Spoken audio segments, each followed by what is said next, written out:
Hello. Welcome to Physionic, or assuming you're a longtime subscriber, welcome back to Physionic. I appreciate it. Here, we learn the body from the macro to the micro. Today, right here, we're going to dive into a study that attempts to offer some answers on saturated fat intake and its impact on cholesterol. There's two things that are unique about this study that I appreciate that does offer us more information than other studies. But without further ado, let's investigate the matter to come to a conclusion. Learn Your Body, a science-based education.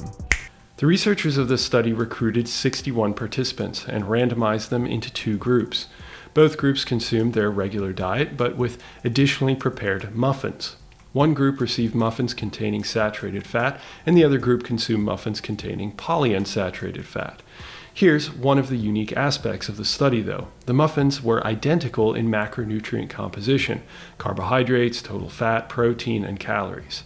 So, because the participants were the same weight at the beginning of the study, it makes the comparison between the groups extremely interesting, as the only difference should be the consumption of saturated fat or unsaturated fat.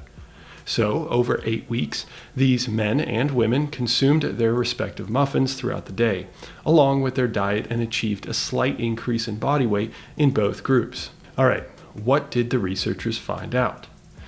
When looking at varying types of cholesterol proteins, total cholesterol, LDL cholesterol, and non-HDL cholesterols all increased in the saturated fat condition relative to the unsaturated fat group. This data implies that with similar weight, saturated fat either increases cholesterol or polyunsaturated fat decreases cholesterol, or both. Either way, the saturated fat group had worsening cholesterol protein content than the polyunsaturated fat group. This was also evidenced when the researchers investigated liver fat, or non-alcoholic fatty liver disease, and found the saturated fat group had fattier liver after only 8 weeks, while the unsaturated fat condition did not experience that issue. So, this data tells us that in the context of equal weight gain, saturated fat likely leads to worse cholesterol and worse liver fat outcomes, while unsaturated fat protects the liver and cholesterol levels of the body. So with that, I hope this proved informative, and I hope to have the pleasure of speaking with you in the near future. Cheers.